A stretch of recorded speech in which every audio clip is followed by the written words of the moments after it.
is always going to be a much more powerful thing because it's something that AI doesn't have. AI doesn't have connection, and that's what we're all looking for. But I think at the same time, kind of like we've seen this kind of like teeter totter with food, right? With food, we've experienced over the last about 50 years a lot of fake bioengineered food. And now there's this becoming this greater demand for like real food, clean food, not just processed crap.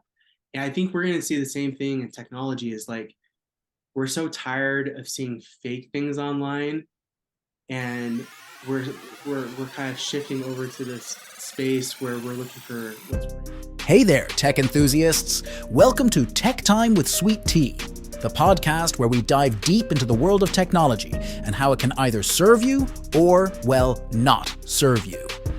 Here is your host, Sweet Tea, and he's on a mission to help you harness the power of tech in your life. Join him as he chats with people about their tech journeys. From the latest gadgets to digital dilemmas, we'll explore it all.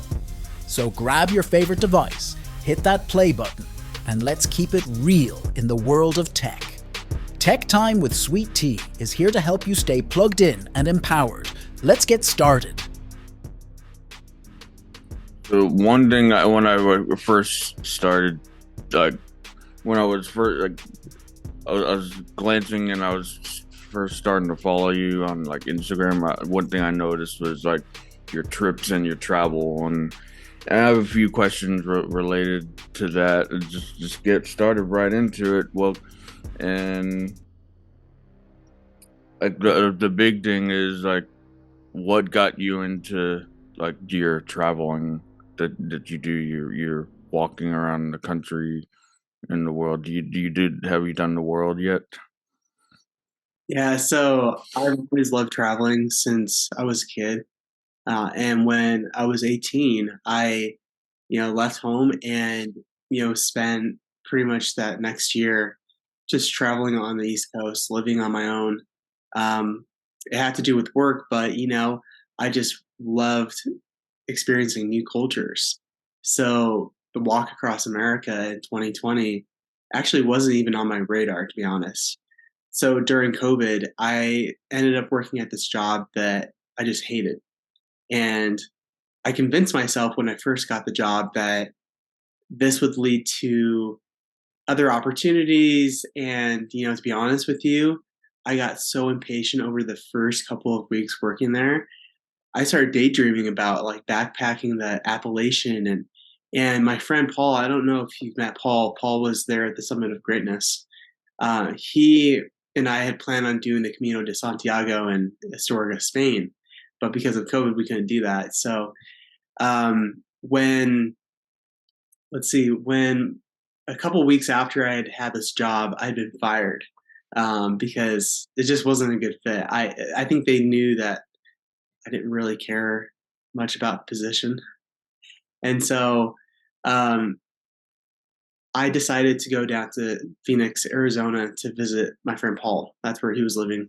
He just went through a breakup. He had finished teaching school down there. And so we're going to do a road trip to California and then come back to Utah.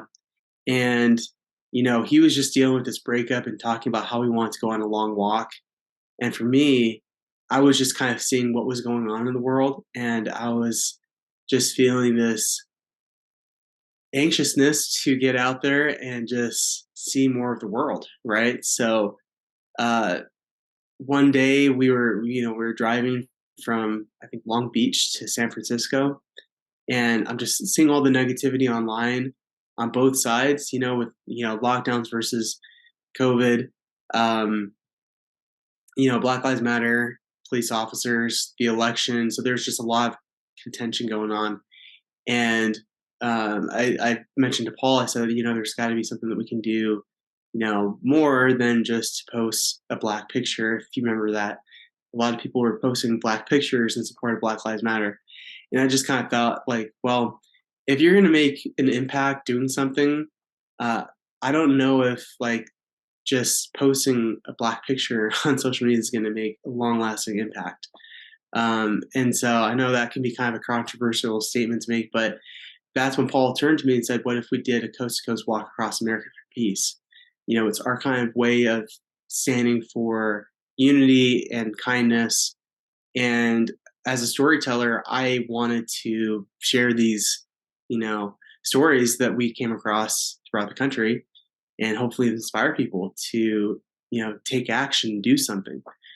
So anyway, that's kind of what led to cross country walk, and there's a lot more to it, of course, but that was my experience. So do you do the true backpacking, like you under the skies, or do you like find a place to stay, like when you're like walking these areas, or are you like completely in nature? Yeah, so the first couple of weeks were pretty rough. We were, we had our backpacks. We camped pretty much anywhere we could find a place. We would camp behind a church. We got kicked off church property once, uh, parks in the forest. And then about 2 weeks, yeah, it was about 2, 3 weeks into our walk, we had a support driver that met up with us. So that helped a lot too, because that allowed us flexibility to mark our location and then, hop in the car and then find a place that might have been safer for us. Because, one thing that we didn't really consider on the walk was, where we would be at the end of every day. You just can't really plan on something like that. You can do your best, but at the end of the day, there's always going to be something that's going to come up. You can never really know for certain if a spot is even accessible for you to camp. So that support vehicle came in handy quite a bit. So you're just, anywhere you can go. That's just going with the flow. Out of all the different places, the different walks, do you have a favorite place? Yeah, I have a couple of places. So Yosemite was pretty amazing if you've ever been out there. And then, Colorado was another really scenic place because we went through there during the fall. So just, the colors and the landscape and everything was just incredible.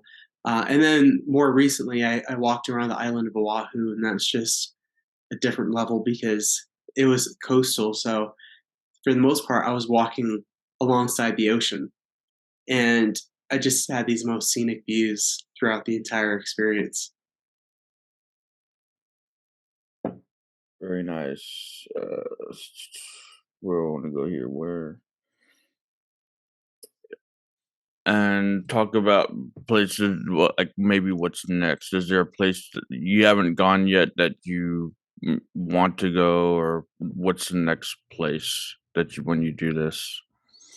Yeah, so I have a few ideas. So, it's not like 2020 where uh, a lot of things were, I guess you could say, just not normal because, the lockdowns and everything. And so, anyway, it was just kind of an excuse for us to do that 7 month journey. Uh, the more recent one I did in Hawaii was about a week. And so because, I have a business now, and it's hard to just step away for that long of time to do something like that. I try to plan these walks that kind of fit within that time range of like within a week. At least for the next year or so. Who knows? Something could change in the next few years. But I do want to do the Camino de Santiago. I also plan on maybe next year walking from San Diego to LA. That would take about a week to do. And there's some international places, but I think I'm going to have to really research them, make sure that they're safe to walk through. Peru is one of them. I had plans maybe of like walking around the island of England. So we'll see. I have family out there, so be good to connect with family. Yeah, and this all fits in. Just yesterday, I was listening, watching to Lewis Howes podcast with talking with Bill Perkins when his latest, I think his latest episode, and he was mentioning how the talk was how you plan on spending your money or spending money down to zero and whatever, and about experiences and everything, and he got into remembering this without like trying to like avoid looking down at the notes and looking away from the camera. He was, see if I can just from memory here,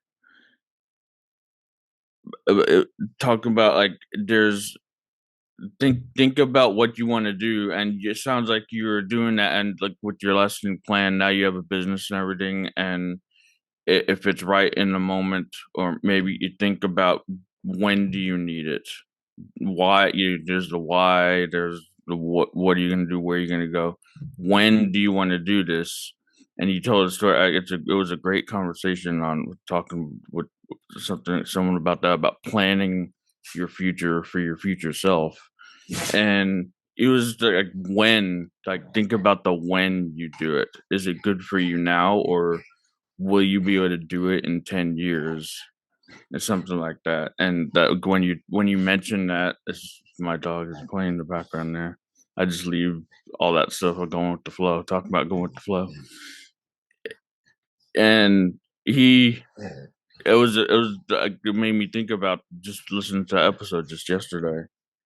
And it sounds like you're doing that with that planning.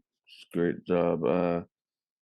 Acknowledge you for just stepping out there and going with nature, because that's a lot of like what I like to talk about here, with stepping away from technology in a little bit and not avoiding it, but learning how to live with it. And maybe sometimes it calls for stepping away, and you Yeah, can completely do that in nature. with the whole technology thing, I don't look at technology or social media as good or bad. I know there's a lot of judgment towards social media, but it's not social media, it's the person that's using it. And what I saw during 2020 was I felt like a lot of people were using it as a way to divide and to kind of uh, exaggerate the bad things that are going on in the country and throughout the world. And certainly those things are legitimate, but I think at the same time, like we can also use our social media platforms and technology to inspire and do good. And that was really one of the ideas with our walk, was to use social media as a way to reach people and to share our message. And it's a message that I believe everyone could get behind, because it wasn't political. It was, hey, we're walking for peace. All of us are looking for peace. And what I realized was that whole walk for peace wasn't about finding peace, although I think that you can do that. You can find peace in different parts of your external world.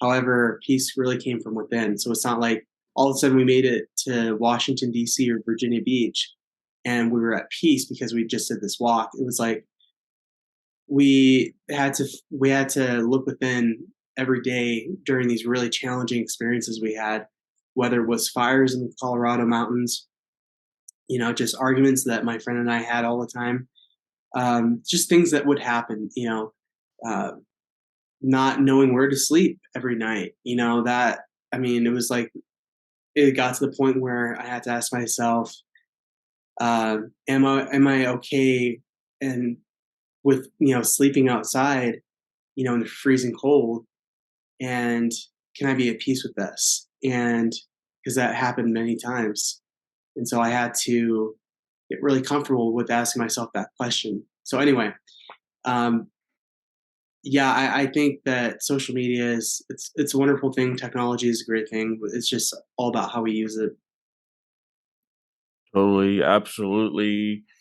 I always like to think it's a great starting point, but like it's not the whole thing. It's a great connector, and then use it like to, like we've actually met in person, but like strive to meet, to follow the people that you actually want to meet in person I like, and be interested. yeah. One last, I think I got into everything that I've just jotted down a few things that I just wanted to remind myself to ask and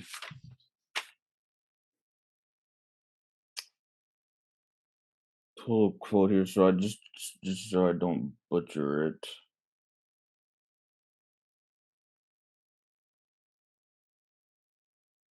When you hear from quote from Bill Perkins in this episode, uh, I'll read it word for word as I wrote it.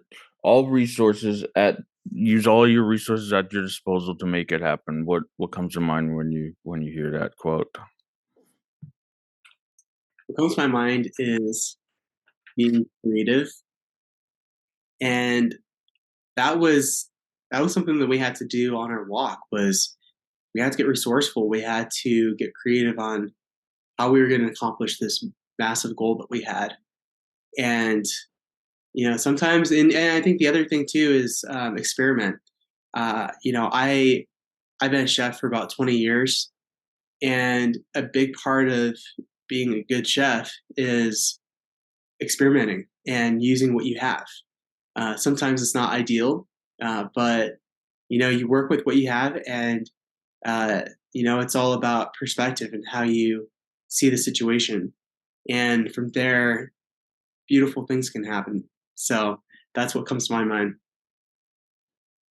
So I you just point out reminding me I saw you posting stuff with food too. So you're a chef, you're a filmmaker, you do weddings, like so a little bit get into before I get into my main like question. Who are you? What do you do? And who do you do it for? Yeah. So since I was a kid, I've always had a lot of different interests. For a while, I wanted to be an actor and act in movies. Uh, wanted to be a public speaker. Also, really loved food and wanted to be a chef. And I had the ability to explore and to be creative in that sense because from kindergarten to about seventh grade, I was homeschooled. So I wasn't kind of in this rigid school system that teaches you to pick like one thing. I didn't really know how all these interests of mine could come together. I knew I had talents in each of these different areas. When I was in high school, I took a lot of drama classes, and I didn't see how. Now looking back, these are all experiences that I had to prepare me to where I am today. So I had, took drama classes. I started cooking when I was about 16. Working in restaurants and just refining my skills. My first job actually was at a movie theater, and I loved it. It was like one of my favorite jobs because uh, it was a brand new movie theater in southern Utah, and I could watch movies throughout the week, and I just was captivated by great stories. And I even remember when I was a kid, I remember watching car commercials and thinking like, how cool would it be to like create car commercials? And so, because I grew up in Michigan, so my family's in the car industry, and I just love visual art. So anyway, fast forward over the throughout my 20s, I pretty much made a career out of sales. I was kind of chasing the dollar, and I'm really glad that I went down that path of sales because it taught me some really fundamental skills that I'm using now as an entrepreneur and someone who's started my own business. However, I'd always also go back to culinary arts. I just had this passion. I'm like, this is fun. This is it's different every day, and so I was always kind of torn between those two career paths. So I studied culinary arts, worked for one of the top catering companies here in the state of Utah, and just was kind of self-taught. I went to culinary school, quickly realized a lot of things I was learning there were things that I could learn on my own, or it just didn't make any sense for me to at that time to get a degree in culinary arts because I wasn't planning on working for someone. I wanted to do my own thing. I wanted to create content and cater for people, and it's not like I was wanting to work for a Michelin star restaurant, which would have been awesome. But like I said, I have this variety of different paths.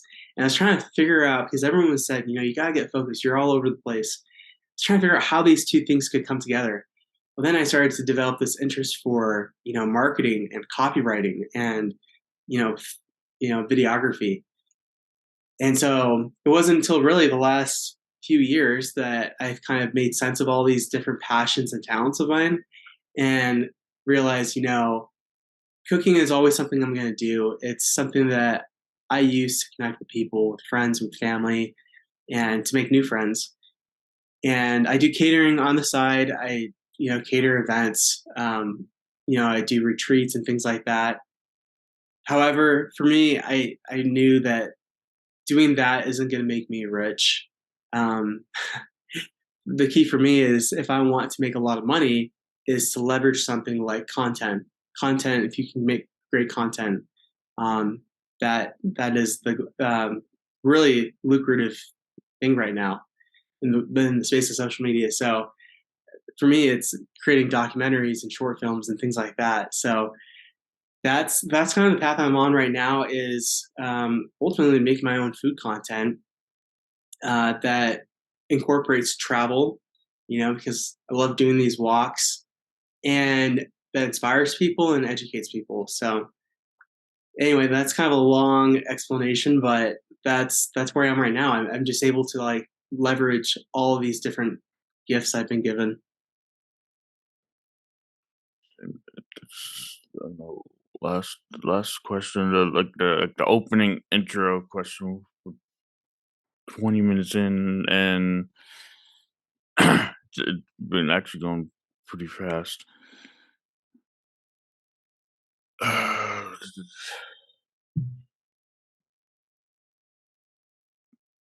I can't remember it, that's fine.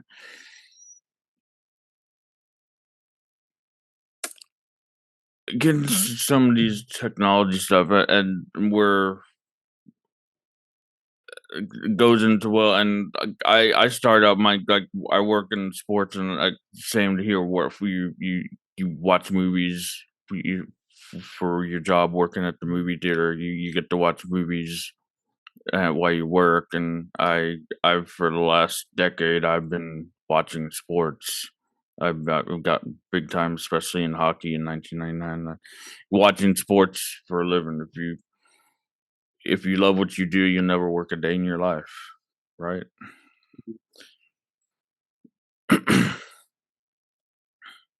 So some things go right into technology. How do you think technology has changed the way we communicate with each other? Social media, phones, like anything like with that, and the impact is having on our relationships. Yeah, so I think we're still kind of in the, I would say, childhood stages of modern technology. I'm talking about like the internet, because the internet is really what has revolutionized everything.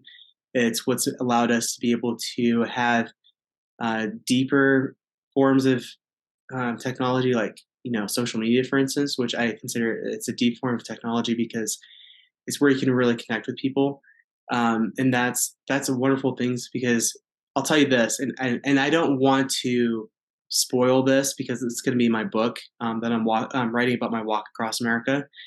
But I started off my book talking about this experience I recently had this year, and it was it was just right after July 4th, and I had met this guy in DC when we walked up the stairs to the Lincoln Memorial on January 4th, 2021. And I didn't realize the kind of impact this guy would make in my life over the next 3 years, or that would make in his life. For instance, when we continued our walk from DC to Virginia Beach, we stayed connected and he followed us. And he said that watching us get up every morning in the freezing cold and walking and finishing this walk really helped him when he was going through his own, issues with mental health and just, struggling to get out of bed. I didn't realize that we made that impact, but it was a big deal for him. Well, so over the next 3 years, we became really good friends. He's done a lot for me. He lives out in Palm Springs. He's brought me out there for vacation and just been a really wonderful friend. Well, anyway, so July 4th this year, or just after July 4th, I got a call from him, and he said, "James, my 21-year-old daughter was kidnapped, and she's being held hostage for $500,000 down in La Paz, Mexico."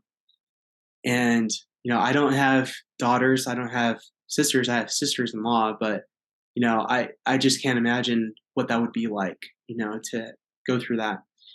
So, long story short, and again, I'm not going to spoil this because I want you to read the book. I want your listeners to read the book, but we were able to find his daughter. And I'll say this, it has to do with the power of social media. And I'm grateful that there have been moments in between when I did the walk and recently where I got off social media. I pretty much unfollowed everyone. I only had it because I was doing client work. But now I'm not so shy about using it because that tool, because of that, it allowed us to find his daughter. And you know what? My friend didn't believe in God up until that point. He's turned his life completely around, stopped drinking, stopped smoking, has turned his life over to God.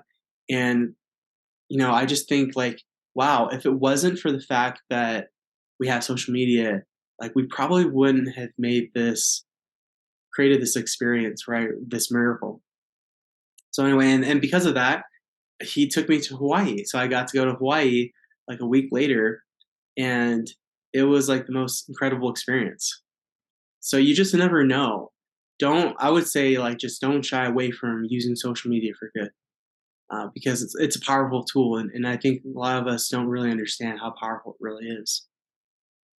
Yeah, that's a great story, and I'll ask about that too. Book like when and and towards the end too, and I'll definitely give you a chance to plug plug that too.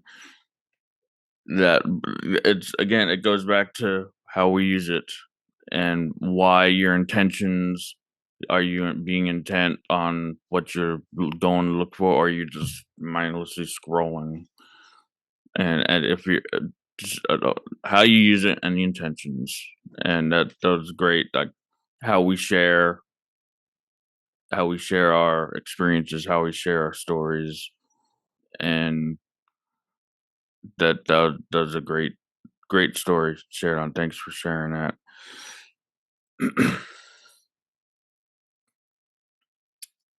So what this said, I think I already know the answer, but you think technology is making us more connected or more isolated? So being we're behind screens and everything, you could feel isolated, but are we more connected or more isolated?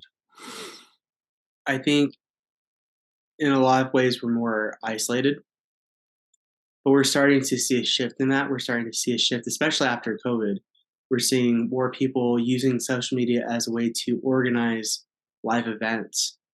Like I love Lewis House. We have that connection. And I love what he's doing. I love how he's not just creating an online community, but he's creating a community, that meets in person, and we create these relationships that, for me, are just one of the best things in my life. Uh, but it's because of social media, because if we all share this common thing, which is the podcast. We all listen to the podcast, and that's what draws us to his live events. So I would say, I don't know, it's hard to say. I think it's going to be different in every part of the world. I think here in Utah, um, we're getting better and better at getting out and really connecting with people live in person. I know in terms of dating, that's it's a struggle because you think about it, like you spend, I don't know, 4 or 5 hours a week scrolling, swiping on a dating app, and when that's time that you could be, going to some type of social event, or going somewhere where you'd want to meet the person you want to date in person. And I think we're starting to have this awakening in our consciousness regarding technology. So I think we're making some progress there. Is you touched on a little bit before, the internet is a beast that we're just now starting to get a little bit even more into. Like, I remember the first times of dial up, and I don't like I don't know how remember year you were born, but 96, somewhere around there, dial up, and that was like the first hear that screech to thing, and you hog the phone line, and then what it's become from then to now, and as you said, it's just like a child, maybe early now teenager stage, and we're just now starting to see this beast that is the internet, and it's starting to take shape in that evolution. Yeah, you look at even a platform like TikTok. TikTok has only been around for what, like 5 something years ish. Like it didn't really get big until like 2019, 2020, from what I remember. And so we're still learning how to use that, right? When you're so new to something like that, I think a lot of people will misuse it, but I think overall we're starting to leverage it in a positive way, or at least that's the way I'm going to choose to see things. And you can just intent again goes back to Lewis, goes back to him. I can't shout him out enough, and what they're doing over at greatness. It goes back to intention. You want to focus on the positive, and take the negative, but focus on the positive, and share the positive more, at least. Yeah. Any ethical concerns the way about we use technology that you can see addressed, changed? Oh yeah, totally. And I've been thinking about this for some time because I'm in the space of technology, right? Video creation, and there's always concern about you know uh, these they call them deep fakes, which is you can use AI to generate um, fake personas of you, or and that I have a friend. His name is Bobby James. He's an IT guy, but he's also been a public speaking coach for me. And we've talked about this, about how there's going to be a greater demand for IT security here in a few years, because I think we're starting to see people abuse it. You've heard these stories about a grandmother getting a call from her granddaughter, and the granddaughter saying that she's in a lot of trouble, she needs a lot of money, and it's her voice, right? And the grandmother wires this person on the other line a bunch of money, and then it turns out to be a scam, right? Uh, these kind of situations are happening, and I think there's going to be a greater need for. Don't get me wrong. I think AI is a great tool, and I use it. I use ChatGPT when helping me to write content or ideas for content. It's not perfect. I think human creativity and genius is always going to be a much more powerful thing, because it's something that AI doesn't have. AI doesn't have connection, and that's what we're all looking for. But I think at the same time, kind of like we've seen this kind of like teeter totter with food, right? With food, we've experienced over the last about 50 years a lot of fake bioengineered food. And now there's becoming this greater demand for like real food, clean food, not just processed crap. And I think we're going to see the same thing in technology, is like we're so tired of seeing fake things online, and we're kind of shifting over to this space where we're looking for what's real. And that's why I'm not concerned at all about my job being replaced, because at the end of the day, I have something that's real. AI is a tool. That's all it will ever be, and it should never replace us humans. It should just enhance what we're able to do. It should make us be more efficient in a lot of ways. remove like editing. I think it's a great tool for editing. I love editing, but I have some friends that are videographers and they don't. And a tool like AI can help speed up the editing process.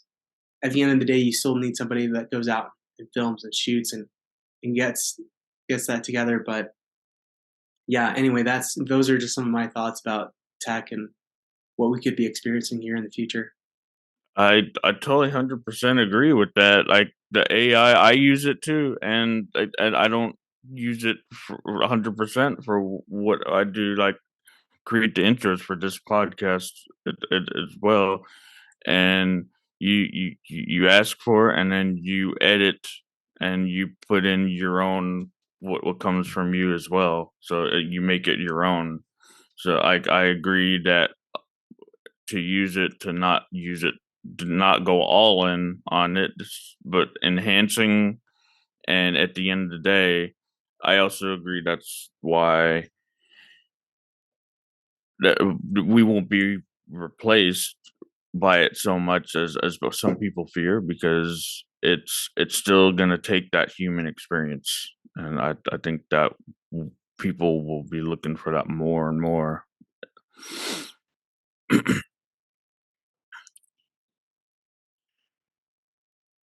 Biggest challenges today when we're talking about AI, when we're talking about the how we keep being ourselves and everything, and with technology and that coming in, what do you think the biggest challenge facing today, and how you strive to overcome it? I think one of the biggest challenges we're going to face here is really just getting in our own way. I know that might sound kind of cliche, but like, I think it's true. I think we're allowing technology to do a lot of things for us that we could be doing for ourselves. Um, and what I mean by that is we're getting kind of lazy. And I think one of our purposes here as humans is to be creators.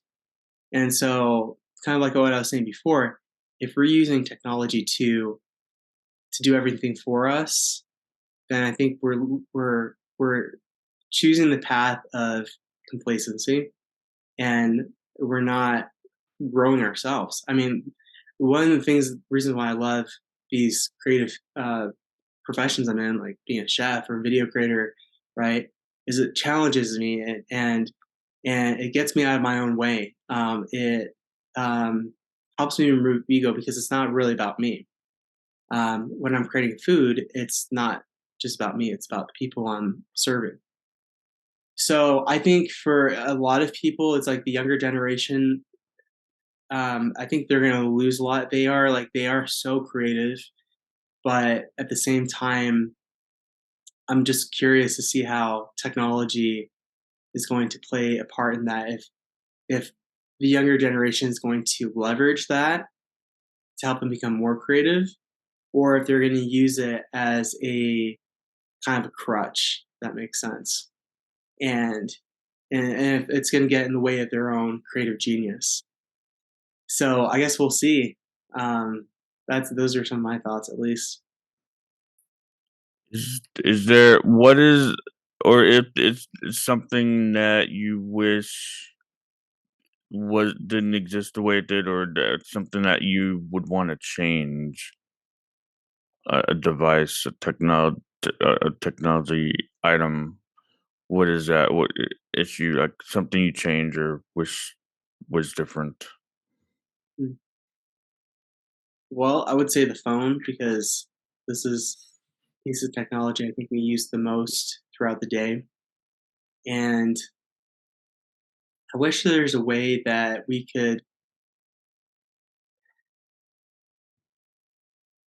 I don't know, in some ways, I wish there's a way that we could use it to, well, I think here's the thing. At the end of the day, it's really about the user. I can't really blame the technology because there are ways that we can limit our usage of it.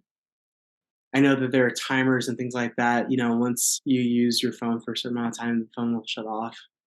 But I feel like, I was at a party the other day, and you know, one person was just like on their phone pretty much the entire time, and I hate that we're so addicted. And I'm talking about myself too. But I wish we would, just not use it when we're in public settings as much, right? So Get into that 1 second to like there's so many things, but that's an important thing. Like when being present and staying behind the screen, especially when you're in an in-person setting and you still want to be on that phone. There's things that maybe do not disturb, but like, you how do you point that out? I don't know. I don't want to say call that out, but how do you point that out, or do you just let it happen? Like you say, "Hey, I'm right here. You want to talk to me?" or something like that. How would you handle a situation like that? yeah, that's a good question. I am not always the best at knowing how to kind of approach that because I want it to be tactful and I don't want others to feel bad. However, I think one of the best ways to approach the situation, really any situation, is by engaging that person with a question and drawing them into the group. But at the same time, I never want to like force or push somebody to do something that maybe they don't feel completely comfortable with, right? Um, Overall, I would say I'm happy if I have a friend at a party and they're just there, and I get it. Sometimes people are more introverted and they need to warm up to a group, and they're shy and they don't know how to like really interact. But I would say, yeah, just engaging through questions is like one of the best ways to get people, you know, their minds off of the phone and more into the present. So that's what I've done in the past. Like an interview or or a documentary. Both I like the. There's a time I actually hated. Like I went to college. I was always taught to avoid editing, avoid post. Mhm. But I learned in my last year of college, I learned to really love video editing, and now I can't stop. I edit podcasts. I just love it now. One thing 10 years ago you wish that is here now. What 10 years ago that maybe wasn't here before that you wish was. Ooh, that's a good question. Let's see. I would have to say, I mean, in some ways, Chat GPT, because that would have been a great tool to have when I was in college. As far as editing goes, I know that's kind of a controversial thing to talk about, with college, and a lot of colleges are not, I don't think, fully utilizing Chat GPT, but uh, I would also say, like, just like the newer version of the iPhone, because the camera is amazing and uh, it's made such a difference. I use it for work a lot, taking videos or photos. So yeah, I would say probably the iPhone 14 or the 15. All right, getting down the last few here, and we touched on it already. I think getting like all these questions. Uh, do you think technology is making us more creative or less creative? Ooh, I think it's both, really. Kind of like what I was talking about before. I think it is, we're seeing a lot of people do creative things with technology, but it's also for those that are not like conscious and have an intention. We talked a lot about intention. It's making them lazy and making them less creative. Because so, for instance, like even as a food creator, right? I look at other food content creators and get inspiration from it, but I don't want to use it as a crutch because a lot of times when I'm creating something, I want to just challenge myself and see if I can create something from whatever ingredients I have. And, you know, to me, like going on social media or like on the internet and using that as a cheat code. And now, like, you could take, like, if I had like five basic ingredients, I could go on to Chat GPT, probably throw it in, and it could populate some type of recipe for me, right? I don't necessarily consider that creativity. I guess the approach is kind of creative, but using my own intuitiveness would really be the ultimate sign of creativity.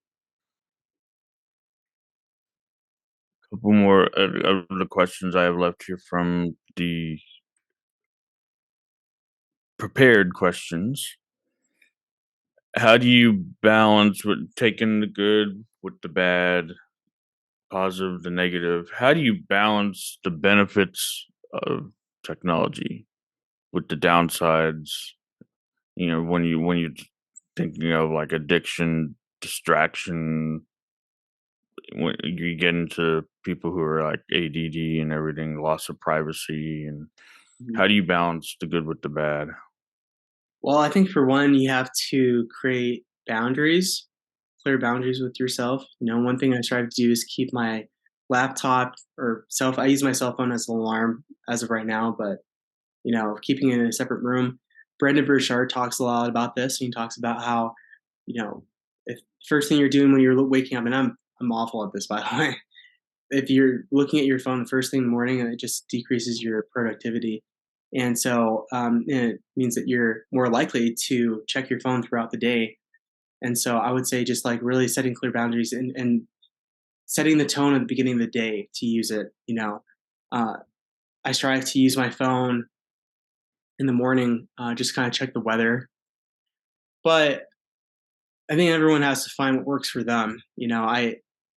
I'm still learning how to take that own piece of advice and apply it to my life. It's getting better, but everyone's different. I like what I heard, like going back to something that like Lewis Howes always would preach about. Like he would actually preach, do the like three things like your morning routine. Like if you familiar with the millionaire mindset, the little small book that he wrote, Oh yeah. and he talks about the morning routine. Do three things that you to do before you go to touch your phone. Those are three things, simple things: brush your teeth, Drink make your water. bed, Going to drink walk. water, go walk. Three things at least or more before you ever touch your phone. And that could be give a huge boost and maybe a more productive day. I always like that, like when talking about morning routine. And last one, I like to get, and we'll get into this stuff here too. Where can people find you, contact you, and where do you like hanging out on social media the most? I spend the most time on Instagram. I just like that platform the best. And my username is James Allen Thompson, ALAN. A lot of people are wondering. And they can find my other account. I have a chef account. I have a videography account that I'm working on building. As a creator of other people, I tend to focus on creating their content, and I don't create a lot of my own other than my own personal stuff. But yeah, so I'm also on Facebook and LinkedIn, and that's about it. I have TikTok. I don't really use it, but Instagram is probably the best place. And getting down to these three final, a model like this podcast is inspiration, following the School of Greatness.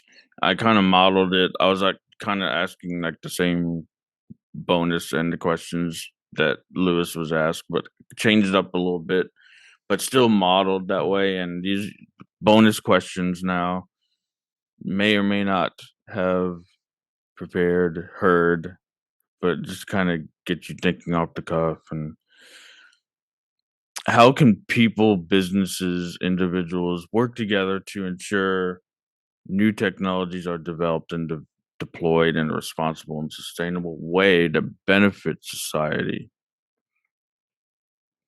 I think having open conversations about this is going to be the first step, and being honest and vulnerable and sharing the pros and the cons of using technology. I think we need to start having more of these conversations and not throwing judgment towards technology.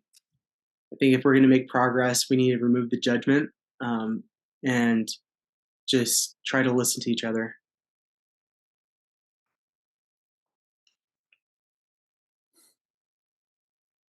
Here is my three truths question. What I call my three truths. When it comes to our constant companion, the phone device, what are three undeniable truths you've observed about their impact on our lives?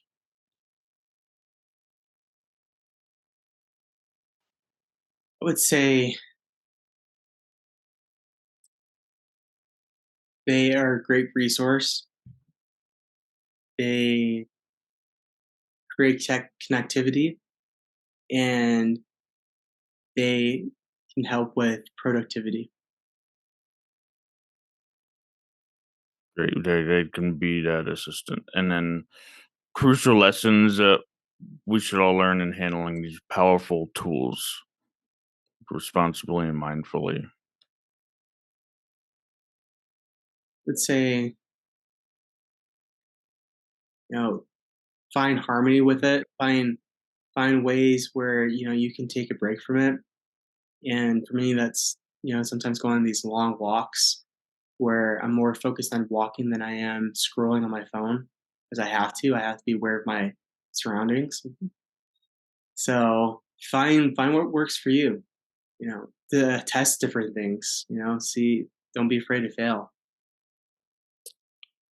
All right, and before I get to the final question, tell me more about like when do you plan on launching this book? Talk about the book and just give time for the book right now. Yeah, so I've been working on this book for 3 years since we finished our walk in 2021. It wasn't ready really to be finished until I had that experience with my friend, over the summer. And so I'm hoping for it to be finished beginning of the year. I'm not exactly sure. I'm looking to self-publish initially, but I'm also looking at working maybe with some publishers. So the goal is beginning of the year, and then who knows? Maybe there will be some different editions throughout the year as I try to hone in on. There's so many stories. I mean, we walked for 203 days, so you can imagine there's just dozens of stories every single day, different things that happen. And so for me, it's been just learning how to focus on like a dozen of those maybe, and then just find ways for them to all connect. That's the plan right now. So you're still at the publishing phase of it. So at the beginning of the year, you'll work on maybe self publishing. I think so, at least an ebook. All right, all right. So I'll look out for more on that, and interested in to see see when that comes out, and wish you acknowledge you for putting all your stories together from all your walks because like that's definitely what drew me to like all your walks. That definitely interested in that. Is there anything else that maybe didn't mention before I get to the final question? I don't think so. And last question, might again, what is your definition of innovation? Innovation for me is taking maybe two existing ideas and then bringing them together to create something powerful and more uh, helpful to society. two people, two ideas, bring them coming together Yeah, and making a whole new idea and for the creating future. creating synergy around two. It's I think that's really one way to look at innovation. I think there's I've heard this before, but there's two forms of innovation. One is intersectional and one is directional.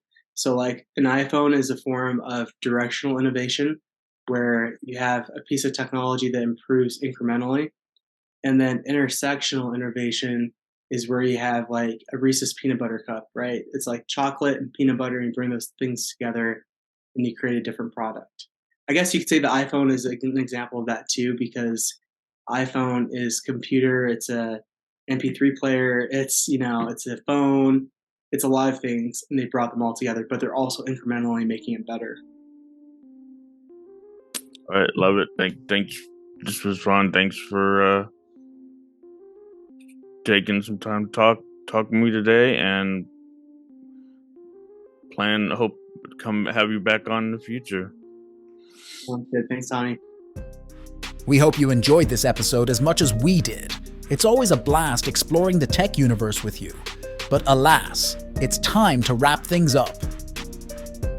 If you've got burning tech questions or just want to say hello, remember you can reach out to us on our website, social media, or drop us an email. We love hearing from you. And if you found this episode as electrifying as we did, please take a moment to subscribe, rate, and leave a review. Your feedback helps us keep the tech goodness flowing. Don't forget to share Tech Time with Sweet Tea with your fellow techies. The more, the merrier, right? As we sign off today, always remember that tech is a tool and it's here to serve you. So use it wisely, explore fearlessly, and keep it real in your tech adventures. Stay curious, stay connected, and keep rocking the digital world. Catch you on the next episode of Tech Time with Sweet Tea.